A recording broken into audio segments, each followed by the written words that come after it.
It's kind of a rough lecture last time about all the pattern motion, and so what I wanted to do was review the aperture problem. But before I do that, just put this all in context. Like, what's the big picture here? And so what we've been talking about all along is, we talked about the retina, the processing stages. So in the retina, we had the projection to the dorsolateral geniculate nucleus, and in particular, like the magno part. And this was the retina parasol. That was like the Y-like. The Y-like guys project to magno geniculate, and then that projects to 4C alpha. That's a layer in V1. And then 4C alpha projects to 4B, and that's still in V1. And then layer 4B projects to MT, and then what we're going to talk about today, MT projects to MST small d. So what's the big picture here? So the big picture is, you start off in the retina, and we've got, these guys don't have any direction selectivity or orientation selectivity. And that's still the case when we get up to here. But then we talked about initial detection of motion. So, Reichardt, we'll just summarize that by Reichardt. So, Reichardt detector, that's the thing that initially detects motion.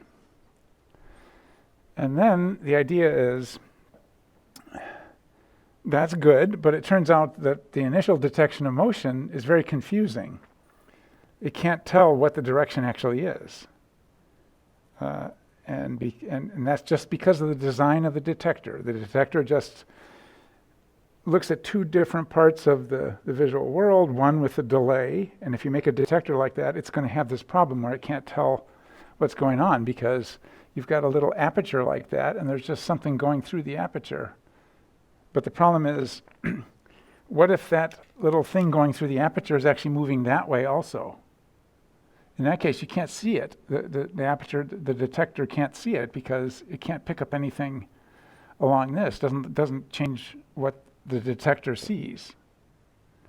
So the Reichardt detector has a problem, which we tried to explain last time. I'll explain again. And then MT solves that problem and figures out what the pattern translation is. Now, what does translation mean? Translation, we're just using that in the mathematical sense of just moving something along a line.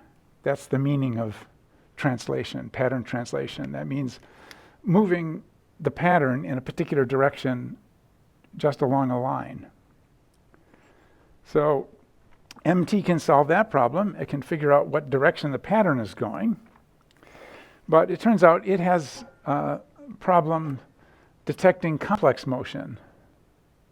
So complex motion, MT can't detect complex motion, which we'll sort of explain in a bit. And so there's another stage where you have to put information together from pattern translation to get to complex motion. So that's the big picture. So we got a Reichardt detector to initially detect motion, but it has these problems. MT sort of fixes that problem by looking across space and figures out what direction things are moving, but just along lines. But then we have to put that information together across space to get complex motion. Now, you probably haven't heard of these problems before, and you're thinking like, why is Marty making me do all these stupid, pattern translation things? But this is actually, MST is pretty up there in the cortex. That's near the top of the visual system. So that's what's actually going on in the cortex. If you want to sort of really understand what's actually going on in these streams, this is what it is. Okay, so let's just go back and quickly review the aperture problem for pattern translation. And so the problem we said is you've got this little aperture, and that aperture is the receptive field of a layer 4B neuron that's doing a Reichert detector. The problem is, here's some object, some complicated object, and the aperture, so this aperture, so what is this? This is V1 layer 4B receptive field. So it's the part of the world that activates a particular V1 layer 4B neuron. So it just happens to be looking at that little piece. And so what is the problem? So the problem is it can detect motion perpendicular to the contour. And so here's that motion that it detects perpendicular to the contour. But the problem is it can't detect motion that's parallel to the contour because that's just what a Reichert detector does. And so remember, what is that thing doing there? What is this guy? What is this guy doing? It's just doing, a Reichert detector. So I'll draw it in the same orientation. So it's doing, a little delay, a little offset, spatial offset. Add the two together, and you get an output. So that's what's going on. There's the little Reichert detector that's going on in this layer 4B. Let's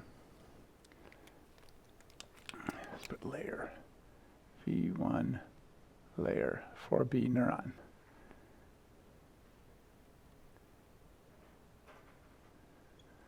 Okay, so just the nature of these first motion detectors is that they can't pick up any motion parallel to the contour. And the implication then is it can't tell what the actual direction is. So the direction could be that, it could be like moving up pretty fast, it could be moving up not as fast. It actually might be moving in that direction, that's a possibility. But it also might be moving, down, or it might be moving, down really fast, because the length of the arrow is how fast. So there's a weird radical ambiguity about what the actual direction is. And when you first hear this, it just sort of seems impossible. Shouldn't you just be able to pick up the motion? If we just record from one of these things with a bar perpendicular to its motion, it would give a nice response this way, and if you went that way, it would give no response. So this thing looks like a good detector, but unless you test it with a motion that's, instead of just going that way, is sort of keeping its orientation but moving up like that, you wouldn't realize that it actually is really confused about what direction the whole pattern is going. And the only way to fix this is we have to sum across space. So we've got to go to all these other places and figure out what are their local motions. So this guy will pick up a local motion, say, going in this direction. This one will pick up a local motion going in this direction, perpendicular to this contour, perpendicular to this contour. So we've got to put that information together across space in order to figure out what direction the pattern is actually going. And how do we do that? The idea was we assemble a detector that's looking across space, and say we want to detect this pattern motion. So remember, thick equals pattern, thin equals local. So say we want to detect that pattern motion. We assembled a detector that looks across space at different parts of the object, and it says, what are the local motions that are consistent with that pattern? And the local motions are consistent with that pattern are, of course, the same local motion, but then also local motions that are off to the side but shorter. So they're all so if they're going to be off to the side, they have to be a certain amount shorter, like that. And then here's another detector for a different pattern direction, say this pattern direction. And what are the local motions that are consistent with that pattern direction, that are indicating that pattern direction, well, it could be the same one, but it could also be ones that are off to the side like this. And so there's a whole series of local motions that possibly indicate this pattern direction. And this is kind of the converse of this. So what does this look like in this diagram? Well, here's two guys that are the same. So that's a local motion. That's one local motion that could either indicate this pattern direction or that pattern direction. And so if you've only got one contour, you're hosed. So the only way that you can solve this problem is you need different oriented contours, and then you sum, and then you sort of see which detector gets the most votes, and then that's how you can actually figure out, what direction. So this problem is a little subtle, and so one of the things you might think, well, maybe it's just the average. So say we took all these guys all over this thing and just averaged them all. Would that work? And the answer is sometimes. So let's imagine you happen to have a world that consists of randomly oriented contours like this, every which way. And say you just painted that onto a card, and then you move that card in that direction. In that case, if we look at what the local motion is, you'll get a little tiny local motion there. These are the local motions that all the little detectors, the Reichardt detectors, pick up. So they pick up all these different. That one's really small because it's almost parallel. That's pretty big. This one's really small. That's pretty big. That's sort of intermediately big, intermediately big. Okay, so if we just take all those guys and average them, okay, that works. So, but the problem is, what if the world doesn't consist of a uniformly distributed set of orientations, which is like the whole world? How much of the world looks like this? Not too much, maybe like a little carpet pattern or something like that. So let's just give one example of where the average fails. So say we've got a situation like this. So we've got like a couple stripes like that, and say we've got a couple stripes like this. Okay. That's just a pattern out in the world. Now, what if this thing happens to be moving in this direction? So that's the actual direction it's moving. So what local motion will we pick up? Well, we're going to pick up a local motion right here like that. And that guy's perpendicular to that contour. But what about this other contour? So the other contour, I'm going to draw the pattern motion down here again, another copy of it. So what about this other contour here? So this other contour is going to pick up a local motion like that. Oh, sorry. Did I do the same one? I just did the same one. Okay. Sorry.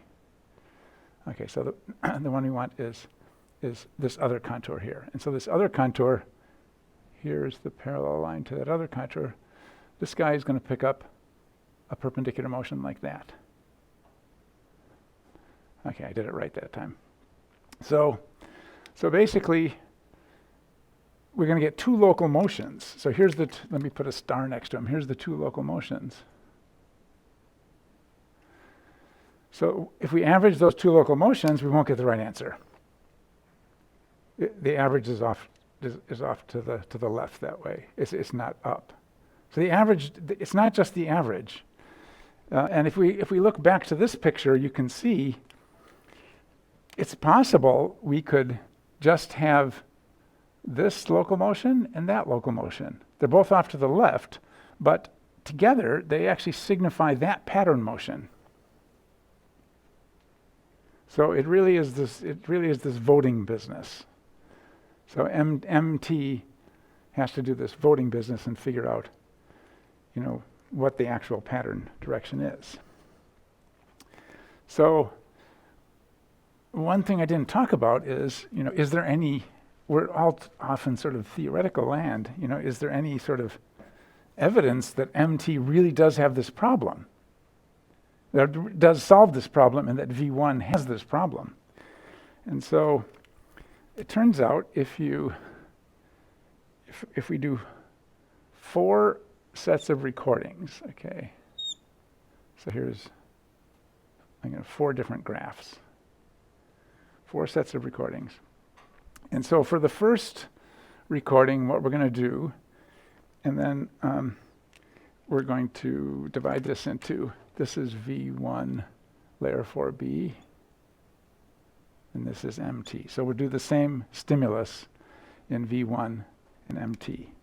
So for the first stimulus, what we'll do is we'll start with a bar, move it that way, and then move the bar up 45 degrees, and then straight up, and then slightly off to the left, and then straight left, and then slightly down, then straight down, and then slightly down to the right. So we went all the way around the circle. And if we record layer 4B neuron, what do we get? We get a very sharp tuning curve. And so that sharp tuning curve, say it likes up. So if it likes up, there'll be this sharp tuning curve. It only responds to up. You do anything else, really, it doesn't like it at all.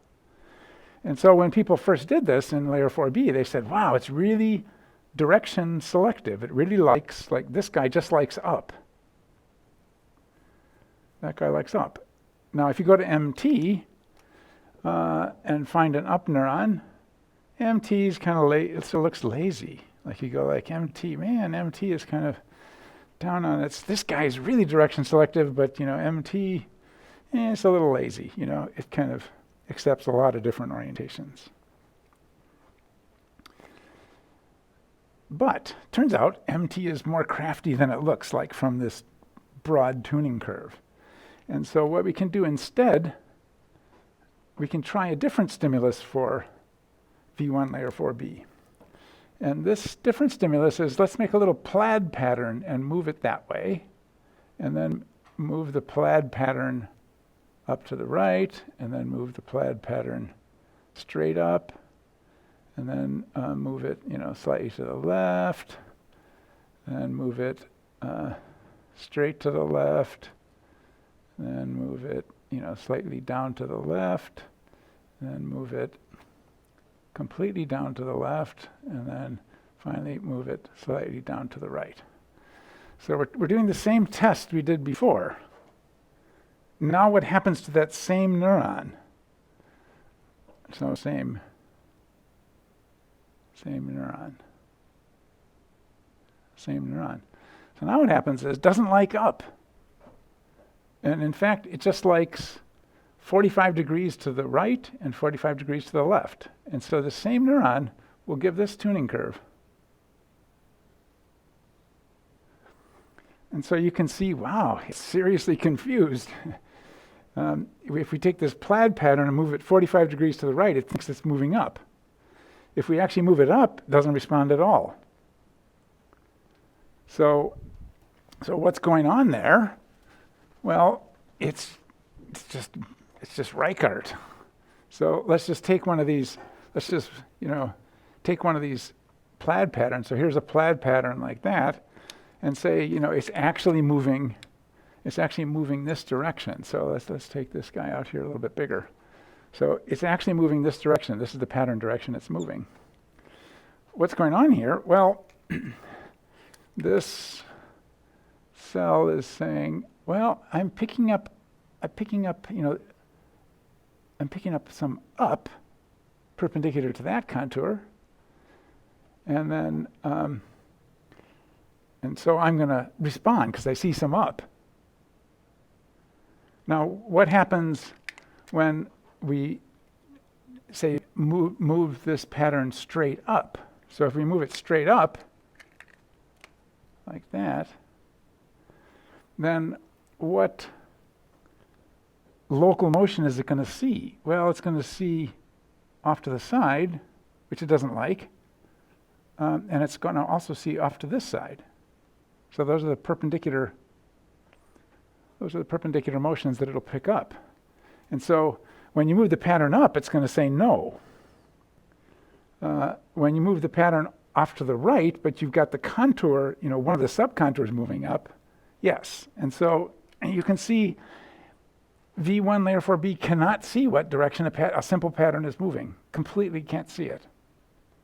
So this is the actual physiological data from actually recording from these neurons. Now, if we go down to MT is fine. It's kind of lazy looking, but it got the right thing. So what's the bottom line? So MT, some neurons in MT, not all, some MT neurons solve problem. So these guys actually have figured out what direction that little plaid pattern is moving by combining information across space from different parts of the plaid pattern. So this shows you there is a problem. So V1, layer 4B, has a problem. It's because it's a Reichart detector, basically. It can't pick up the slip along the contour, and so it doesn't really know what direction things are moving. It's picking up the perpendicular motion. So you can see it right here. It's just picking up the perpendicular motion of the pattern. And if you move the pattern off to that side, the same thing would happen if we move the pattern off to the left. So if I move the pattern in this direction, that's the actual way that the little plaid is moving. If I move it in that direction, this guy's going to pick up a perpendicular component there, and it'll say, yeah, that's good. I'll take that too. And so that's why you have two peaks. Okay, so we'll just stop there for a second. Sort of makes sense. It's kind of a strange thing, because if you look at this graph, if somebody just put this graph in a paper, they would say, wow, that is really direction selective. It just likes up, nothing else. And you wouldn't pick up that, in fact, it doesn't like up. What it likes is upward movement of a horizontal contour. And that could be caused by multiple things.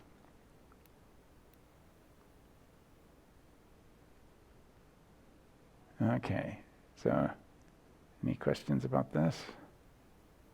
So this is going from the Reichart detectors, some across space, using this thing where we find out who has the most votes, and then we figured out what the actual pattern motion translation was. Just smooth movement in one direction.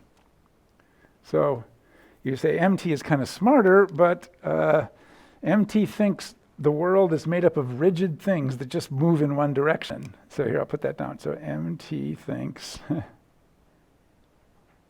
world consists of patches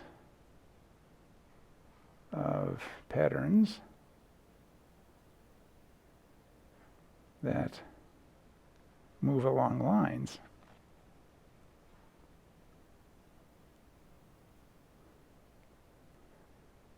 So it's smarter, but it's still, we'll see that it's, the whole world doesn't consist of things that are just rigidly moving patterns that move in lines, but that's what MT thinks. Okay, it's good so far. Any questions? There's got to be one little question. So I'm erasing.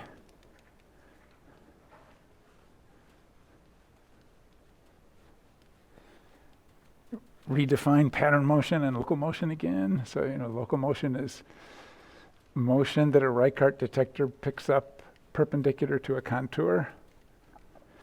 Pattern motion is the actual true motion of a bunch of contours of, different orientations.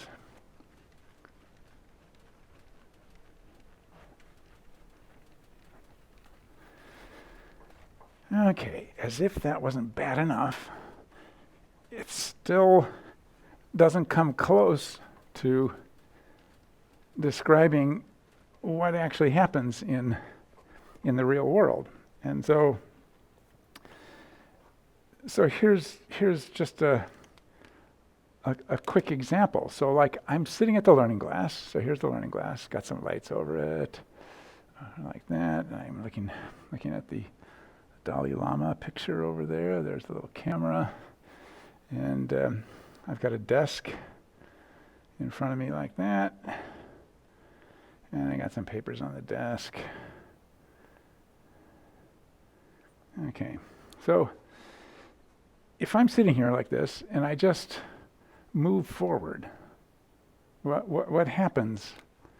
What happens to the motion of all those things? Because that's going to cause motion on my retina. So say I look at the Dalai Lama. Here's the Dalai Lama right there. Look at the Dalai Lama. So the Dalai Lama is not going to move because I'm looking at him.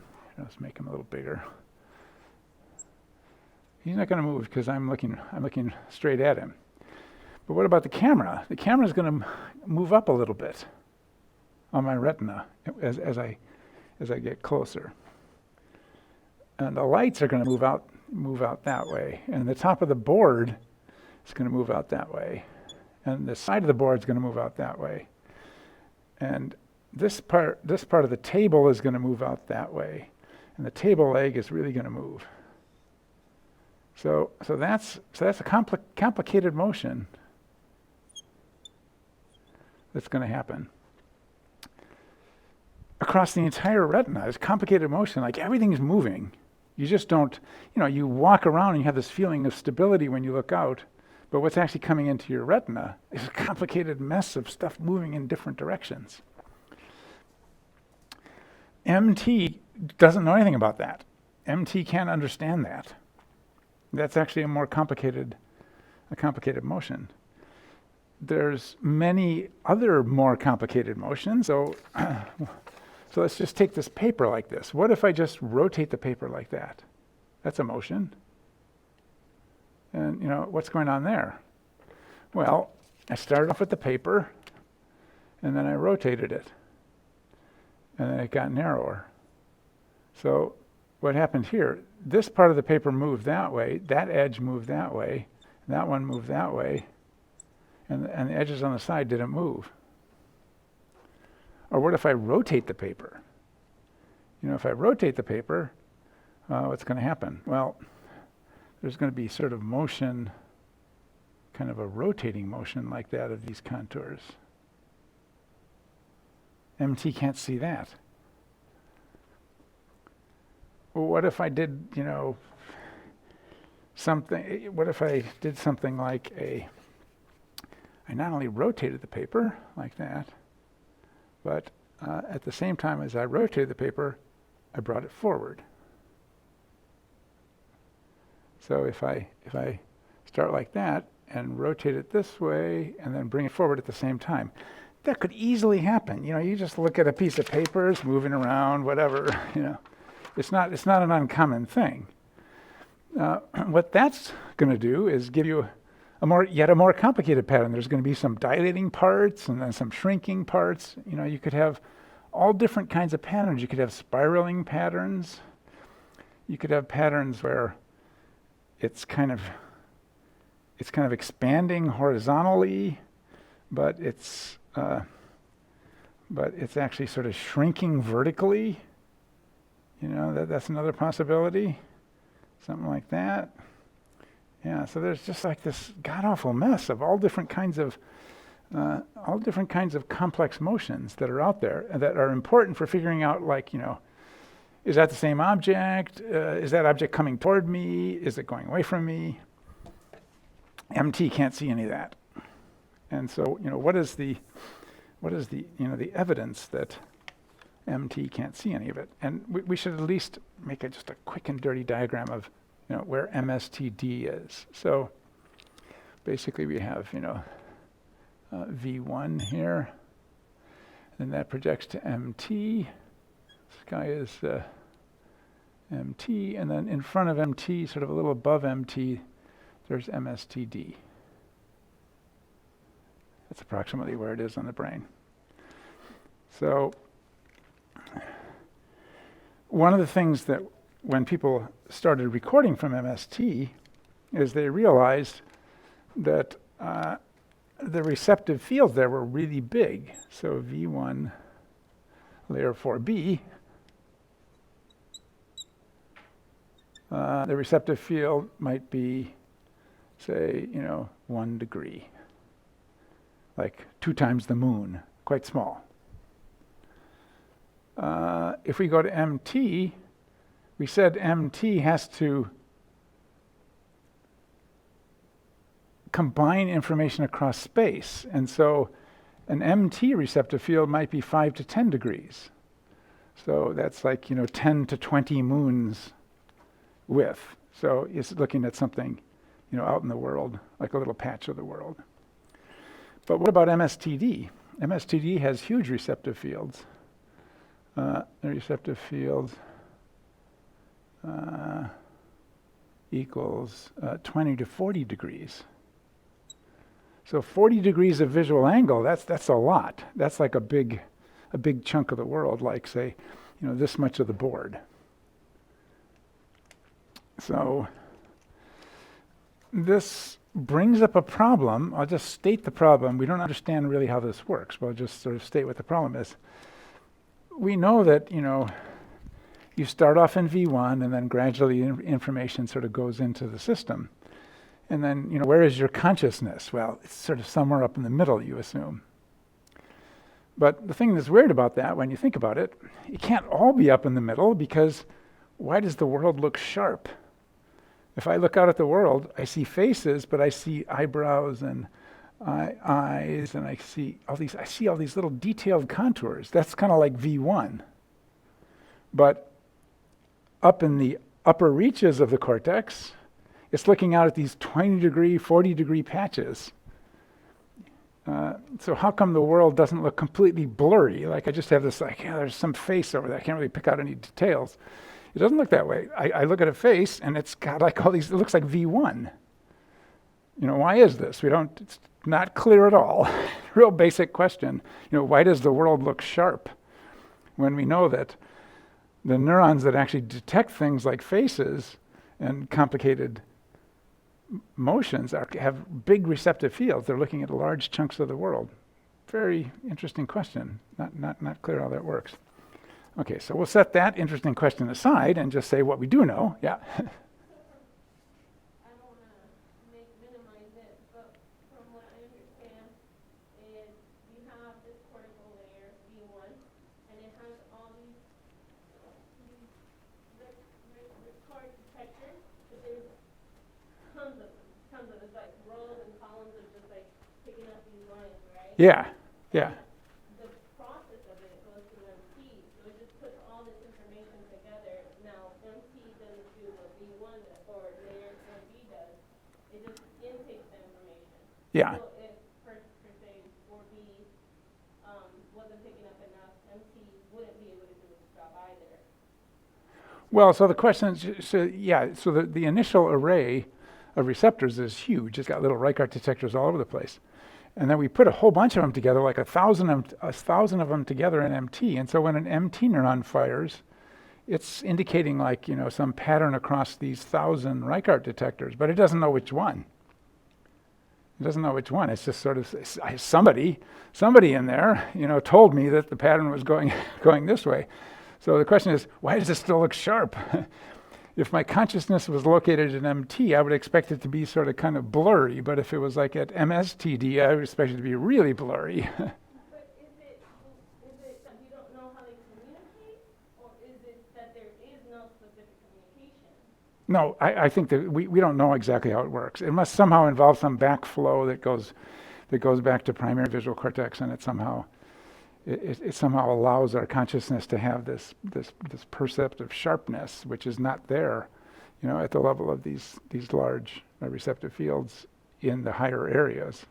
Yeah, I think it's just a lack of understanding of how the circuitry actually works and how it relates to consciousness. Okay, and the last thing, and how does this compare to how we fill in the peripheral vision? You see how we intake certain information from outside, and we technically make up the rest, right? From Yeah, so there's a question is like how much, how much do you actually perceive of a scene? How much do you just sort of say, yeah, I think it's, I'm not actually paying attention to it, but I think that's the way it was. Yeah, so there's another big question because you can change certain aspects of a scene and people won't notice relatively large aspects. So that must mean that you weren't actually processing it.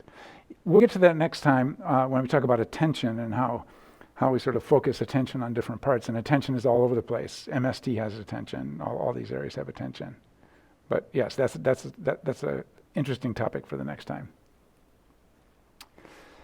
Okay, so we'll return to the complex motion. So how can we tell that MT cannot see pattern motion?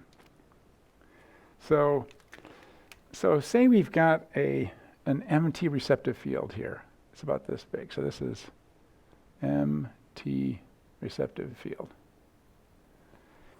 So if we put a complex motion in it, so here's a complex motion. Say we've got a big circle, and say the circle is just rotating around. So here's all maybe it's got a bunch of little contours on it, and the whole thing is just rotating. We just have a disk with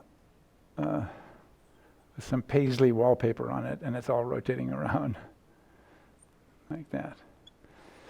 Now, say the MT neuron happens to like down. So say it was an MT neuron that was tuned to down. So this is MT neuron preference.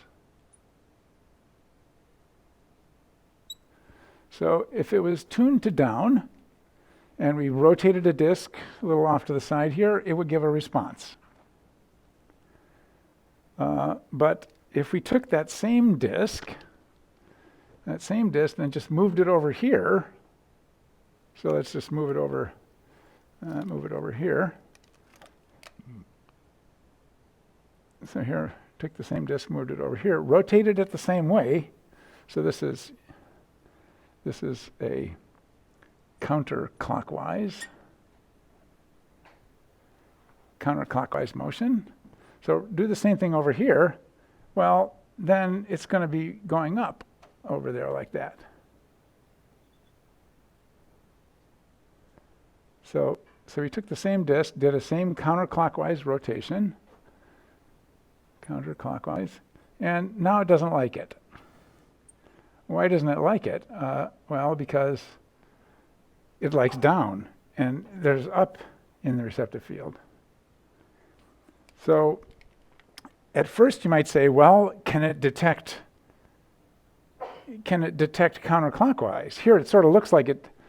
If we just went like counterclockwise, it would say yes. If we went clockwise, it would say no, because we were moving up.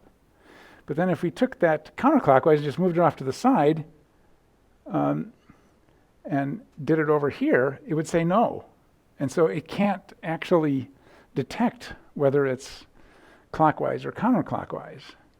And what's the best way to test it? Just take a counterclockwise pattern and just stick it entirely in the receptive field, because here we're getting confused because as you move the pattern around, you put different motions in the field.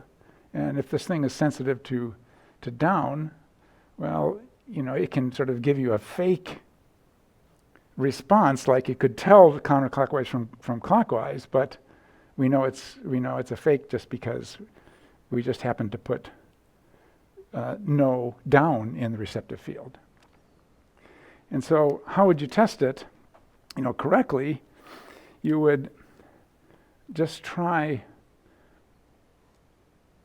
counterclockwise versus clockwise just in the receptive field itself, so that the whole pattern was inside the receptive field. So we could do something like, so you could try clockwise, we could try counterclockwise instead. We could try, let's expand something, or let's sort of make sort of an inward spiral. We could try all these different things. And if we do that, So this is the MT receptive field. So if we do that, then we can see no selectivity.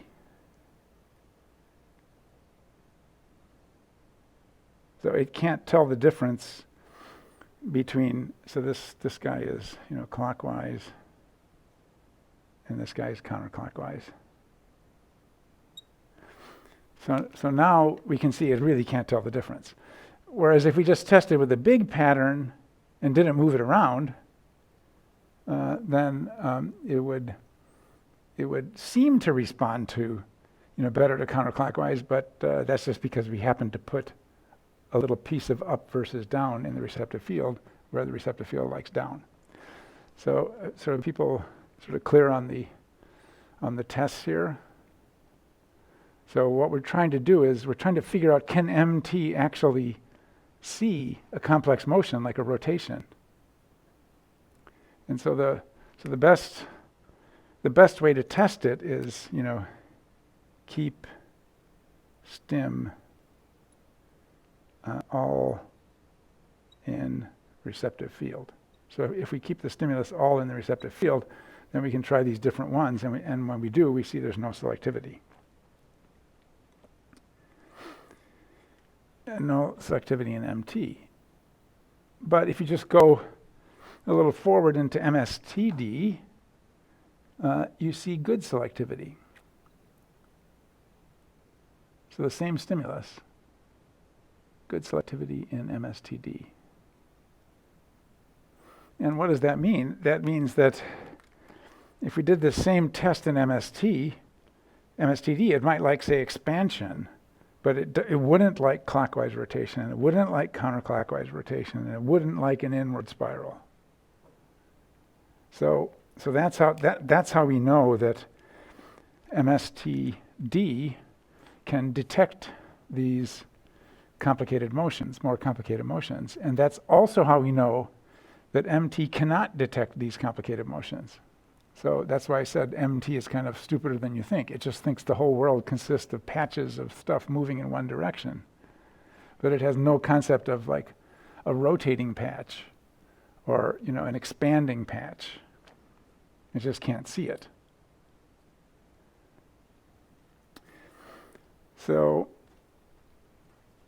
when people went up to MST, they also found that if we have, say, an MSTd, a large MSTd receptive field like this, so this is MSTd receptive field, if we take a clockwise stimulus, say it likes, say this MSTd receptive field that prefers clockwise, okay, versus counterclockwise, expand, contract, etc.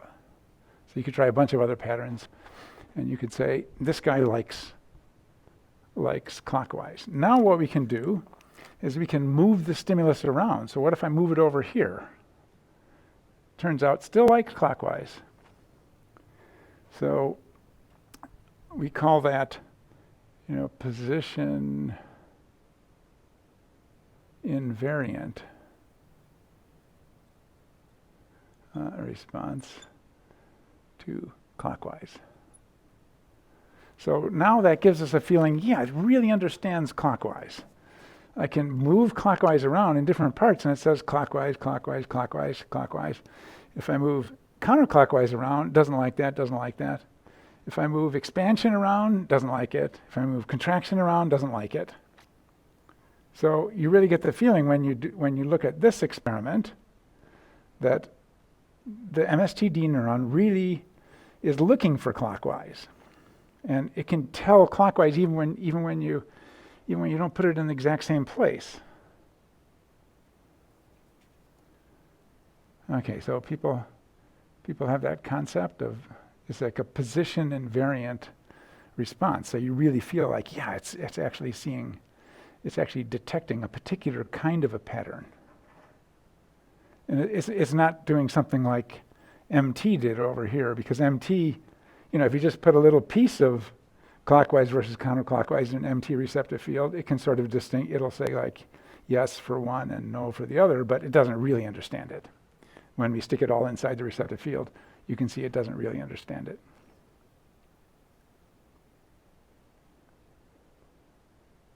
Okay, so you're sort of getting the hang of it. It's a subtle thing that you would think, this high in the cortex that it should sort of already know about this stuff, but there's a long series of stages where we have to combine information across space to get here. Okay, so that's the data. So how could this work? So think about this. It's kind of complicated. How could it tell there's clockwise over here, clockwise over here, clockwise over here, clockwise over here, but if I put counterclockwise over here, in all these other places, it doesn't work at all. How could something like that work? It seems like it should be pretty complicated. Because, it has to detect all these local pattern motions, and they're different. So like in this case, like in the middle of the receptive field, it's getting an up. In this case, in the middle receptive field, it's getting a down, but it doesn't care. It can say, I actually know that's clockwise, not counterclockwise. So how could this work? So when the people first discovered this, they made a theory of how it worked. It was a wrong theory, but that's okay. And it turns out it was a theory that if they had looked at their data, they would know it was wrong. But it was kind of the first intuitive theory that you would make. And what is that theory? The theory is, say we have an MSTd receptive field here. So how would we make a clockwise detector that doesn't care where you put the clockwise? Well, if we had some other area that detected a little bit of clockwise over here, and so this is input from previous area.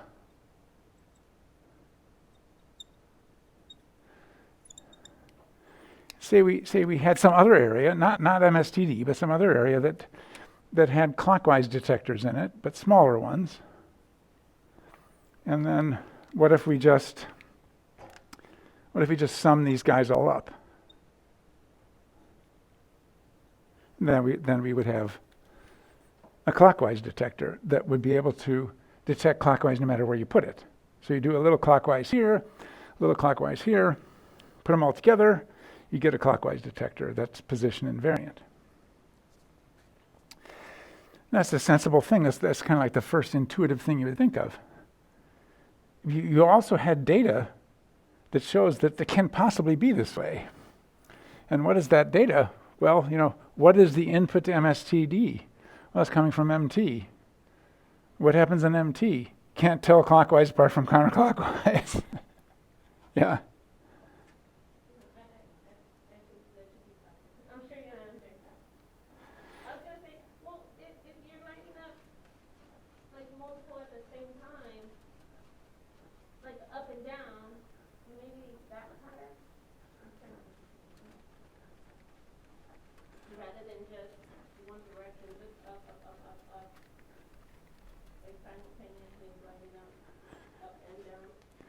Yeah, so definitely, so these theoretical detectors that are providing input to MST would have to detect multiple directions. So they would have to be sort of MST-like, but smaller.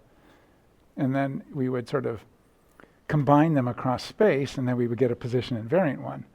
But we know it can't work that way because the input that's coming in cannot detect rotation. Well, does it not have to detect it? It just has to detect the fact that it has motion in it? But it needs to distinguish, say, rotation from expansion, from inward motions. So if it likes, remember, it still has to tell, oh, it's not that, and it's not, it's not that, because it's not that, and it's not sort of like Isn't that what MST does? It is, yeah, it is, yeah. But this was, sorry, I didn't preface it properly. This was the theory of how MST got that way.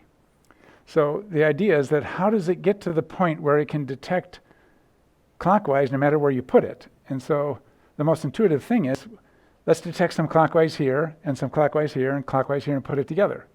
But it can't be that way because the input to MST is MT, and MT can't detect clockwise. So how could it work? So in some respects, it's a simpler explanation. And that explanation is, let's imagine two large MST receptive fields drawn twice. So let's just say that the way this works is the MSTd neuron just has a template of clockwise.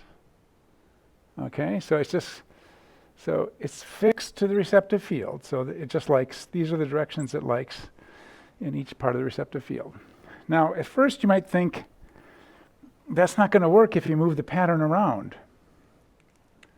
But let's just actually examine it. So let's put a pattern here like this. So this guy is the receptive field, MSTd receptive field. This guy is a stimulus.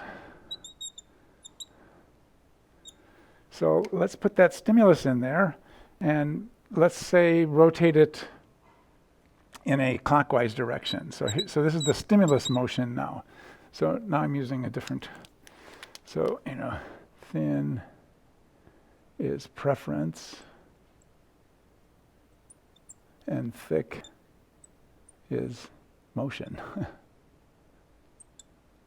Motion of stim. Okay, so the thin arrow is the preference. That's what the MSTd neuron likes at that point in its receptive field. And then the thick arrow is what is the actual stimulus doing there. So we have to sort of keep track of two sets of directions. And so now it would be going in this direction over here, and this direction over here, and this direction over here. So what is the underlying direction at this point in the receptive field? Well, it's a nice rotation, so it would be something like that. And what's the underlying direction here in the template?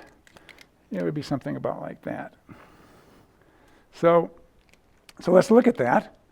Well, obviously this one's not going to like it because it's the wrong way. But this one will give a yes. This one will give, it's close enough for jazz. That one will give a yes. That one will give a yes. And so now contrast that with doing a counterclockwise stimulus. So just do the same receptive field hasn't changed. It's just a template that just likes these directions like that. And now we put the stimulus over here and rotate it the opposite way. So this was a clockwise stim, that was a clockwise one. So now here let's stim, counterclockwise. So if we do a counterclockwise stimulus, so here's a counterclockwise stimulus, it's going to line up over here. So we got one yes vote. And then, but what is the underlying template going to say here? Well, that one's way off. That's almost the opposite direction. This guy's almost the opposite direction. So if we rotate it counterclockwise, it's going to say no. Now let's do the position invariant test. So now let's take this clockwise guy and paste it over here. And so now it's not going to line up in the center, but it's actually going to line up pretty good over here, and it's going to line up great on the outer edge, and it's going to line up. So here's the underlying. That's what the underlying receptive field wants there. This is what the underlying receptive field wants there. That's close enough. So if we do this position invariant test with a template that's not position invariant, it still works. And so this is probably how it works. So each one of these inputs is kind of like an MT input. It's trying to figure out the pattern translation, doesn't really know anything about rotation and dilation. And we combine a bunch of them across space into a template, and then we see that, it actually works. So this is a very simple theory of how you get this position invariance of the response from a template. And so the question is, why does it work? Why does it work?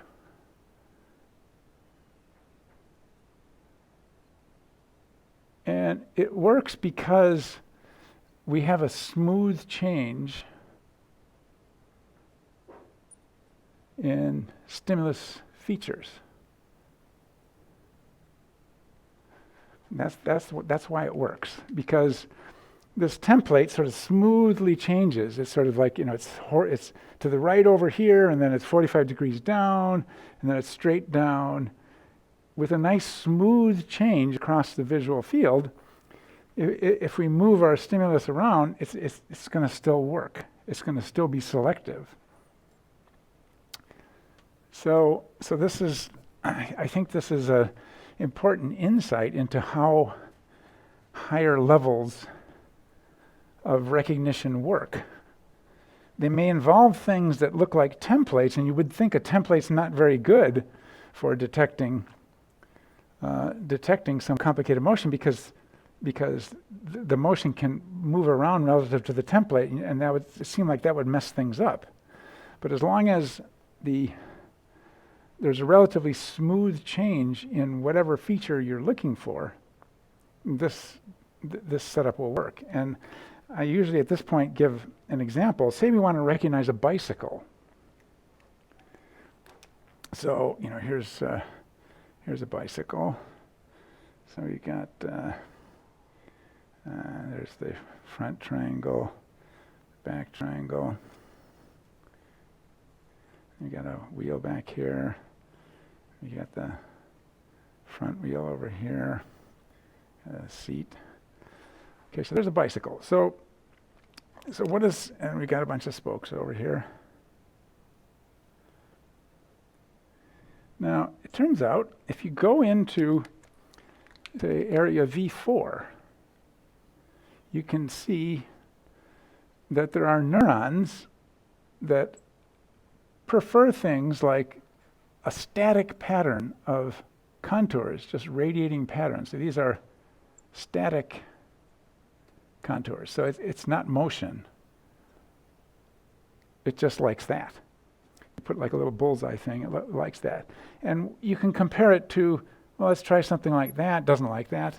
So, yes to that, no to that. We could try a pattern like, what about something like that? No to that. You could try a spiral. Just static spiral. It's not moving. Just static spiral. No to that. Okay, so this is our V4 neuron.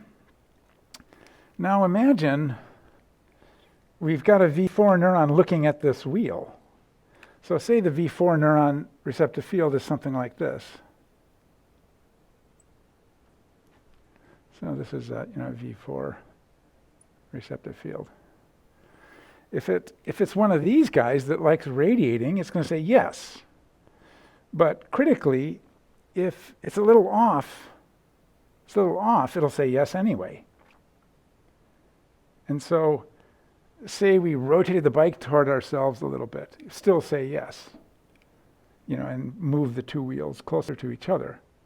And so, this kind of mechanism of setting up these templates with relatively smoothly changing features could be very important for recognizing objects in different viewpoints, different distances away from the object. You want sort of a general recognition. So what does the V4 neuron says? The V4 neuron says there's some kind of radiating stuff going on. I don't know exactly where it is. It's somewhere around over here. And then if you put a V4 neuron, you know, in the middle like this, it wouldn't get much radiating. And so this guy would say, there's not too much radiating going on right over here. And then if I move it off to the side again, then there's more radiating going on. So I would say, like, I got two sort of radiating things going on, separated a little bit. And that will tell you, you know, it's probably a bicycle. So this kind of way of thinking about how higher level recognition works, you gradually, you know, surely but gradually get this position invariance so that you're able to recognize objects as they move around on the retina a little bit. And it may involve relatively simple templates. And when people have started to do a lot of machine learning, if you look at the upper layers of, you know, Tesla's vision system that's trying to figure out, is that a traffic cone or is that some stripes on the road? What you find are templates. You find these templates. So this is actually, this is probably how your system gradually sort of works itself free from these individual contours so that it can recognize these more complicated patterns in a robust way. Even though we move them around on the retina, you know, we take the bike and tilt the bike a little bit or tilt the bike over, we can still recognize it's a bike even though it doesn't quite match. Okay, so that was speculative idea about how we might actually sort of recognize, you know, higher order things, you know, like a face. And so like something like a face, the idea is, you know, you can look at the nose of a face and recognize it, or you can look at the eye of a face and recognize it, or the eye of a face. As long as you're sort of looking somewhere around in the face, a system like this would work pretty well. Now, if you look completely off to the side, well, then it's going to be harder to recognize the face. But generally, when you're trying to recognize a face, you kind of look at it. You might look at one eye or look at a nose or maybe the top lip, but you'll be sort of like in the ballpark. And that's one of the big problems. How do we sort of recognize objects in a robust way in different lighting, different distances from us, different poses as they sort of rotate around in space, and you can still recognize them. And this might be a good mechanism for that. Okay, so any questions about Reichardt detector? All these problems Reichardt detector has. This wasn't motion. This was orientation. These were kind of static contours of orientation. But if we just go back to the motion thing, we got the Reichardt detector. It can't detect sort of sliding along the contour. MT solves the problem, but has another problem. Its problem is MT just thinks the world just moves along in one direction or another along the line, and that's clearly not true. And then we have to combine a bunch of MT type detectors to get these complex motion detectors. But it may not be actually that hard. All we do is just make up these templates of complex motion, and those templates, even though they're a fixed template, will still have a lot of position invariance. So that was the summary for today. We just rammed it through. Okay. Any questions about this? After going over it a couple times, it's getting a little bit more sensible. It'll be from outer space if you're just sort of thinking from a more higher level psychological point of view. But this is how some of the fundamental position invariant, size invariant recognition of objects and motions is probably occurring.